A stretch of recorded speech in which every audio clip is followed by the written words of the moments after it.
Okay, Oscar fans, we've had the same 4 frontrunners win these acting awards at the Golden Globes, the SAG Awards. Will they all come through at the Oscars? We're going to ask these people. Here is Thompson of Indiewire, Pete Hammond of Deadline Hollywood, Tim Gray of Variety, and I'm Tom O'Neill of Gold Derby. And all 4, are they just going to repeat? They could. The likelihood is that they will. And even though that's rare that they do repeat, I think they will this time. But there was an interesting poll on Twitter. Doesn't mean anything. Who are these people anyway? But the poll, which I voted in, and what I said, if there was one category where there could be an upset, which one would it be? And I did, and most people did agree that it might be supporting actress. Oh, yes. Really? Laura Dern has it. She's legacy. She's been winning. She's got the momentum. But there are. Scarlett Johansson. I think that could happen. Yeah. Because she got nominated for the first time in 2 categories, and that often favors one of them. Right. Look at Jessica Lange. The year she won for Tootsie was also nominated for Frances in Lead. That didn't help Julianne Moore the year she Didn't help Sigourney Weaver either. Oh, that's true. I'm not saying it's going to happen. I know, but I'm tempted to do that too. I have all because the 4 Jojo's going to have to win something. I know. You know? Well, okay, adapted screenplay Jojo can win. Or maybe costumes now. I don't know. But getting back to the acting here, I think the 4 that have been winning are the 4 that are going to win. Laura Dern would be the most likely of the 4 to win to me. She is a hometown girl. She's from 2 iconic actors, the daughter of 2 iconic actors. She has the performance in Marriage Story. She just knocks that one out of the park. And they want Marriage Story to win something also, and that's the one it's going to win. Yeah, and you know, she's been around a long time. She's on a roll, and she's also in another Best Picture nominee, playing a completely different kind of character, Marmee in Little Women. Warm, so I think. And the Emmy. Yeah, I think you can Big say the Little same Lies. thing you say about Scarlett's in 2 movies. Well, so's Laura Dern. She has everything going for her. I think she wins. I know Brad Pitt is going to win. Definitely. And Joaquin seems to have it in the bag too. That's, you talk to actors, you talk to anybody, they go, well, that's acting. And Renee Zellweger's had it in the bag since we first saw Judy. There's no question here. People keep pointing out to me though, Tom, last year, everybody said Glenn Close, Glenn Close, Glenn Close. And then, just like we're saying this, and then Olivia Colman won. Not the same thing, because Olivia Colman had actually won at the Golden Globes too. She won in the comedy category. She won at BAFTA. At Critics' Choice, she even won an award in our now defunct comedy actress category. And more people had seen The Favorite. Yeah. And more people saw it, yeah. And in this case, I was following this logic with Scarlett Johansson at one point for Marriage Story, and then I backed off because Renee is beloved, and the narrative of the comeback is just too undeniable, and it just gives a huge performance. And they're also the biggest showy performances. kind of Yes, performance they love. you know, And the Judy movie Garland never won. I know. That's history has to be a factor here in terms of justice redressed. Tim, my buddy Pete Hammond has told me many times that if you want to call that upset at the Oscars, go in supporting, like Mark Rylance, Christoph Waltz, Alan Arkin, in supporting actor. There are recent examples. If there's a likely upset for acting in those 4 categories, who will it be?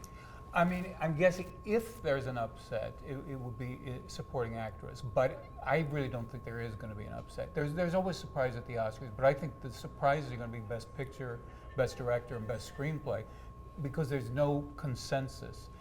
But I feel like with the 4 acting categories, it always mystifies me that very different voting groups come to the same conclusion. I mean, like Joaquin Phoenix. I mean, he's great, but you know, so's Antonio Banderas, and so's Adam Driver. And so's Adam Driver. Yeah. So, but yet all of these. I mean, the Hollywood Foreign Press, the Critics' Choice Awards, the SAG. SAG, all of these different groups, they all come to the same conclusion. I think, why is that? Well, the actors certainly go for the showiest performance, and Driver and Banderas, to his credit, to their credit, give subtle performances. At Gold Derby right now, 25 out of the 26 experts predicting that category all have Joaquin. We have one holdout for Antonio Banderas. Is that you, Tim? The one holdout for Antonio Banderas. I don't we- know. I think I'm predicting Joaquin. I personally would vote for Antonio Banderas, but I think I'm predicting Joaquin Phoenix. Antonio is actually doing a big publicity drive right now, just as ballots are going out. He was on Colbert, on Good Morning America, on Ryan and Kelly, everything. He's doing it like the movie just came out. He's coming here this weekend to do some stuff. He's been doing a play in Yeah. Spain. Yeah. So Yeah. For the actress role race, we have 24 going for Renee. We have one holdout for Charlize Theron and one for Saoirse Ronan. And it's a consensus completely for supporting actor and supporting actress. Unanimous for those? Unanimous for both of Interesting. those, yeah. Yeah. I'm not sure I buy all that. I think there's a strong likelihood for our usual jaw dropper somewhere around here. Yeah, but the thing that happened with Close was that people hadn't seen The Wife.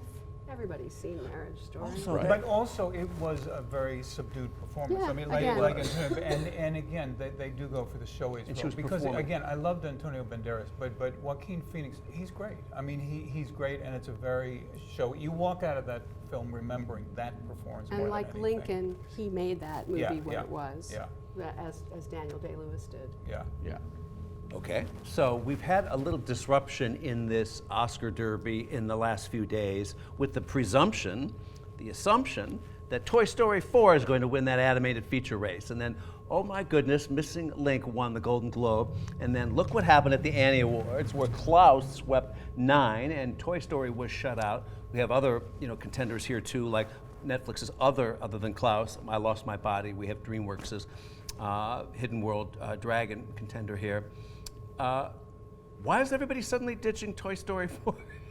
I think that you have 3 sequels contending against originals, for one thing. 2 sequels. And 2 sequels, and then you have the Annies seem to prefer 2D. That's a thing with them, so they went for Klaus. I think that it's a wide open race, but I still think Toy Story takes it. I do, just on the name recognition. I mean, it is a 4th movie in a franchise, and that's kind of, I would discount that right away. How to Train Your Dragon's never won, but this is the 3rd movie. The Golden Globes went for the only original movie among their nominees was Missing Link, and it's 2D, it's stop motion. The 2 from Netflix are both animator delights. Animators, people in the business love those movies. I know the head of the Annies is a good friend of mine, and he's been through with Klaus from day one. I Love My Body I Lost My Body has won prize after prize after prize around the world since Cannes, and it is a beautiful movie. And it won at the Animation is Film. It may be that they cancel each other out at the Oscars. It's a question of how many people have seen them. Yeah, That's because what you have at the Oscars, because you have a big group of people voting, and how many have actually seen all 5 of these movies, and that's a question. And that's it. But this is, if you're trying to call a category with a surprising winner, Something could this happen. this is one where you could do it. And how much of a factor do you think it is that at Oscar time, Oscar voters were sitting at home with their grandkids, and Netflix is on, and this Klaus movie is running, totally. and that's the movie you're seeing, That's a great and that point. I Lost My Body is this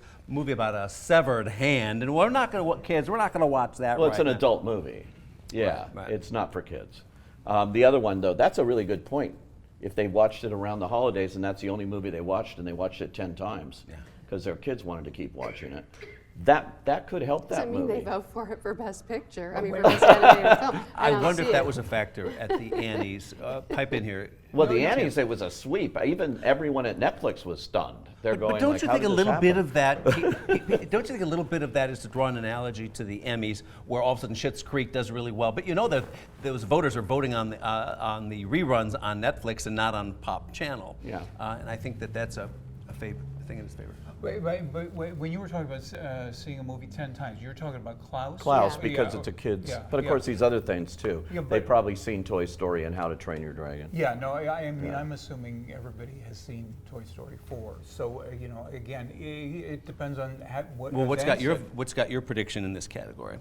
I'm guessing Toy Story 4, just because everybody's seen it, and you And know, it's great. it's really wonderful. good. But my big fear is that people would see 3 out of the 5 nominees, And or even vote 4 anyway. out of the 5, and then would vote. Well, we haven't mentioned this is a very short season, and they have much less time. And you Yeah. talk to Academy members; they're furious about this. They are. And you know, this will never happen again. I've talked to leaders there; they're saying, and of course, they've already said next year at the end of February, and the next year at the end of February are the Oscars. But this has been a really trying time for everybody in trying to get members to see these movies.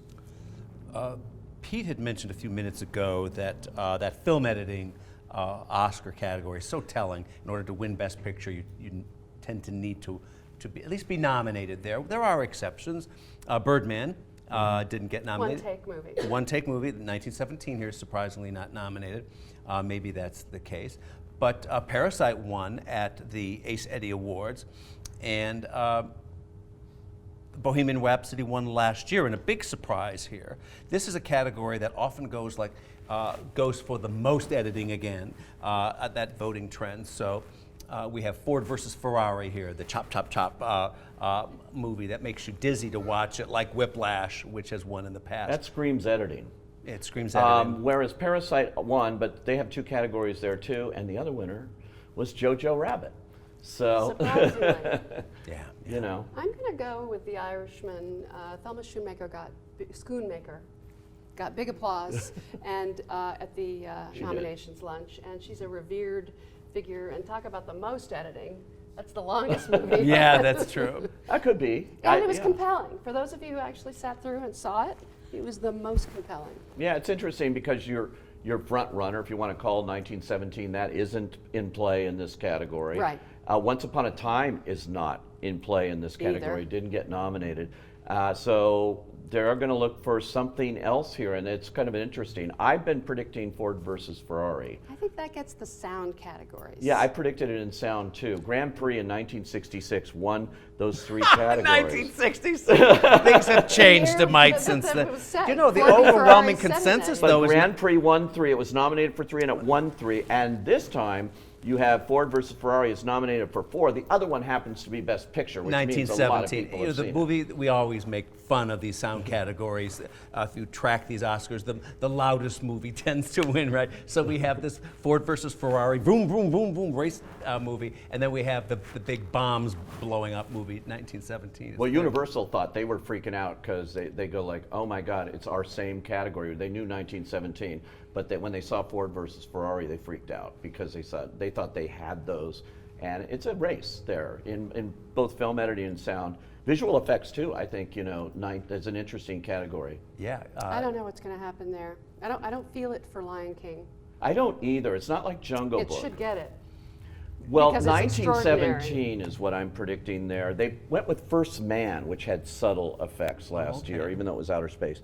But 1917, I think just the technical nature of it. Irishman is the most interesting nominee because it is all based on the de-aging technique that they came up with there to make these actors, Robert De Niro, look younger by 30 years. Whether the Academy at large goes with that, I don't know. The actors branch has been in fear of this kind of technology that could take away jobs. That's the biggest branch of the Academy, Let's and go I don't back. think they like it. Let's go back to 1974 with The Godfather Part 2.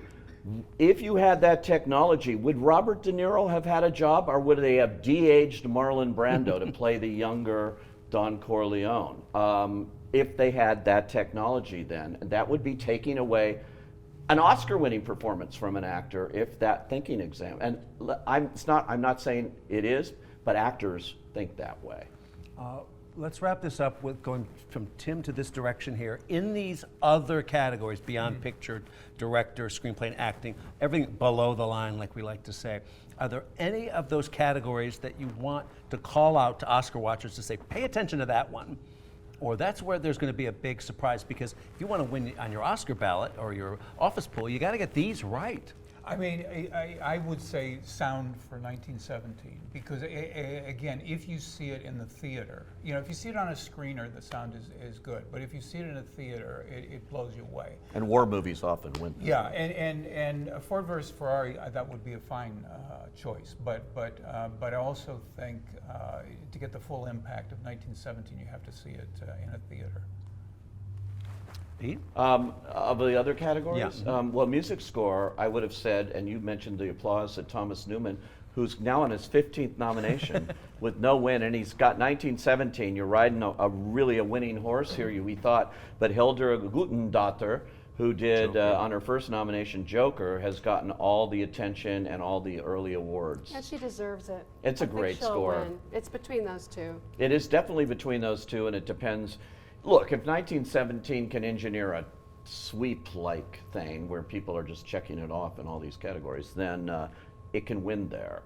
But again, their names don't appear on the ballot, and that can affect things. You know, they're just voting for the movie. That's the idea the Academy wants. They want you to vote for the movie, not your friend or somebody you know or people we keep pointing out as number one. And I'm going to say Jojo's going to win something, and it might be costumes. it could be. Little Women's not going to win costumes? That's such an assumption. Well, because it's the big, you know. It's a costume movie. And she wasn't they weren't nominated over it. The, Not at costume the costumes. guild. And here, you know, I mean, they do tend to go, you know, with the costume movies. But I think that's a harder category to call, actually. So is production design. You know, I would say Parasite. 1917 for production design. Okay, well, I would have said Parasite because the challenge there is enormous to build this house where it's really a character in the movie. I would have said that, and I love it, and I'm glad it got nominated. But 1917, what Dennis Gassner did, he helped to make it possible for that thing to be pulled off. Yeah. And he really did. I like that the one sequence with the burning church. I like the recreation all of that. 1969 Los Angeles. I thought was incredible, and Once Upon a Time in Yeah, and Hollywood. that leads our odds actually right now. Interesting. Yeah. Well, I mean, seriously, just in general, I think it's been a great year. I mean, because I feel like a lot of these categories were kind of up in the air, and it's like there's no clear answer for these, which is a sign of really excellent work. And again, all around. when you have 4 movies that are getting 10 plus nominations, never before in history, you know, Irishman in 1917 and Once Upon a Time and the Joker, all of that really shows that the Academy at large has seen these major movies, and anything could happen in some categories here. So, yeah. When you look at Gold Derby's racetrack odds for the Oscars historically, there have been a few times that the general public, the user category, has beat the experts. And that means you at home, your prediction matters. If you disagree with us, show us who the real expert is. It could be you.